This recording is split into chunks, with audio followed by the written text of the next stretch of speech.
பாண்டியன் வந்து செமையா டென்ஷன் ஆகிறாரு. உடனே வானதி கிட்ட சொல்றாரு, "இங்க பார் வானதி, இதோட உனக்கு கடைசி வார்னிங் சொல்லிட்டேன். தேவையில்லாம வந்து நம்ம கல்யாணத்த பத்தி பேசி எங்க அண்ணன வெறுப்பேத்துன அப்புறம் அவ்வளோதான் சொல்லிட்டேன். நீ பண்ணது ரொம்ப பெரிய தப்பு.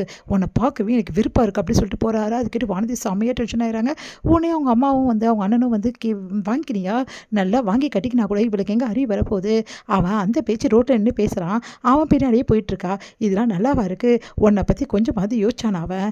உன்னோட மான மரியாதை பத்தி யோசிச்சானா? இப்படி ரோட்ல நின்னு ஒரு பொண்ணு திட்டுறமே அவளுக்கு எவ்வளோ மனசு கஷ்டமாக இருக்கும், அவளுக்கு எவ்வளோ மரியாதை கெட்ட தனமாக இருக்கும் அப்படின்னு சொல்லிட்டு யோசிச்சான் அவன். இந்த மாதிரி ஒரு பையனை தான் நீ விரும்பிட்டு போயிட்டுருக்க. இதெல்லாம் எங்கே போய் முடிய போதோ தெரில. எல்லாம் இவ பண்ண வேலை. இவளெல்லாம் என்ன செய்யறதுனே தெரில. இவளுக்குலாம் அறிவே வரப்போறதில்ல. ஆமாம்மா, இவளுக்கு அறிவு வரப்போறதில்ல அப்படின்னு அவங்க அண்ணனும் சொல்லிட்டு போகிறாங்க. இதை கேட்டு வானதி செமையாக டென்ஷன் ஆயிடுறாங்க. சேரன் வந்து அப்படியே வந்து போயிட்டே இருக்கார். அனீஷ் கிட்ட, "அனீஷ் எங்கே கூட்டிகிட்டு போகிறேன் என்ன?" அப்படின்னோடனே, "எங்கே பையா? நம்ம வீட்டுக்கு தான் பையா. இப்போ எதுக்கு அனீஷ் அங்கே?" அப்படின்றாங்க. "பரவாயில்ல பையா, எங்காவது உட்காந்து பேசணும்ல, வா பையா" அப்படி சொல்லிட்டு கூட்டிகிட்டு போகிறாரு. உள்ளே இருந்த சந்தா வந்து வெளியே வராங்க. "சந்தாவை டீ போட சொல்லவா பையா?" அப்படின்னோன்னா, "அதெல்லாம் வேணாம், நான் இப்போ தானே எல்லாமே சாப்பிட்டோம், எனக்கு டீ குடிக்கிற ஐடியா இல்லை அனீஷ்" அப்படின்னோடனே, "சரி பையா" அப்படின்றாங்க. சந்தா அங்கேயே நின்றுட்டுருக்காங்க. உடனே வந்து, "நான் இப்படிலாம் நினச்சி கூட பார்க்கல இப்படிலாம் ஆகும்னு சொல்லிட்டு. நான் வந்து பாண்டியனுக்காக தான் வந்து இந்த கல்யாணத்தையே வந்து பண்ணிக்கணும்னு நினச்சேன். ஆனால் கடைசியில் இந்த கல்யாணமே நின்று போச்சு. நிச்சயதார்த்தம் கூட நடக்கலை. அந்த லெவலில் நின்று போச்சு. என்ன பண்ணுறதுனே தெரியல. ஏன் பையா இப்படிலாம் யோசிக்கிற? பாரு பையா, உன் மனசுக்கு ஜாம்னு உனக்கு கல்யாணம் நடக்கும். இந்த மாதிரி ஒன்று தட்டி போகுதுன்னா என்ன காரணம் தெரியுமா? உனக்கு நல்ல வாழ்க்கை அமைய போகுதுன்னு காரணம் பையா" அப்படின்னோடனே, "நீ வேற அனிஷே, எனக்கெல்லாம் எங்கே அனிஷே கல்யாணம் நடக்க போகுது? என் வாழ்க்கையெல்லாம் அப்படி தான்" அப்படின்னு சொல்கிறாரு. "பையா, நான் ஒன்று சொன்னால் நீ தப்பாக நினச்சிக்க மாட்டியே? சொல்லு அனிஷே. எனக்கு என் தங்கச்சியை நீ கல்யாணம் பண்ணிக்கணும்னு ஆசை பையா.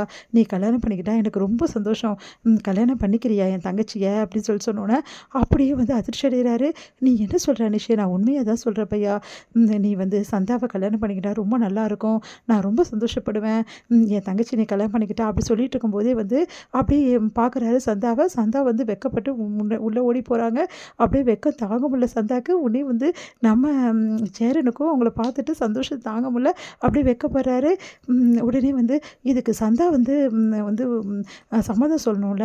"அதெல்லாம் அவளுக்கு சம்மதம் தான் பையா. அவனுக்கு வீட்டில் ஊரில் இருந்தவனை மோசமானவனை கல்யாணம் பண்ணிக்கிறதோட உன்னை கல்யாணம் பண்ணிக்கிறதோ அவளுக்கு என்ன கற்றுக்குது? இல்லை அனிஷே, இது சரிப்படும்னு தோணலை. சந்தாவோட விருப்பம் ரொம்ப முக்கியம் இல்லையா? சரி, இப்போ என்ன பையா உனக்கு? ஓ எதிரவே சந்தா வந்து அவள் விருப்பத்தை சொல்லணும், அவ்வளோதானே? நீ வா பையா. அனிஷே சொன்னா கேளு."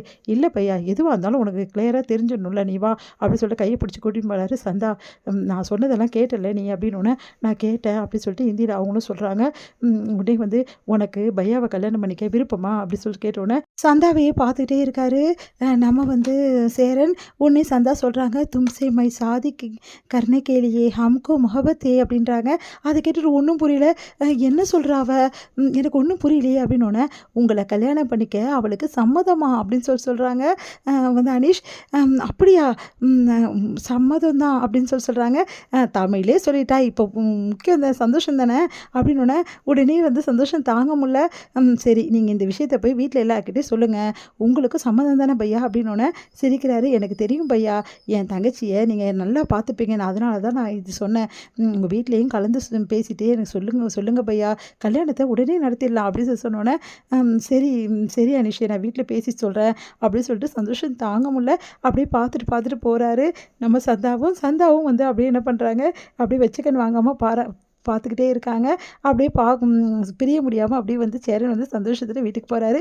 இங்கே வந்து பாவம் அண்ணன் எவ்வளோ கஷ்டத்தில் இருக்கோ தெரியலையே, இப்போ என்ன பண்ணுறதுன்னு தெரியலையே, அண்ணனை எப்படி சமாதானப்படுத்த போகிறோன்னு எல்லாம் கவலையாக இருக்காங்க.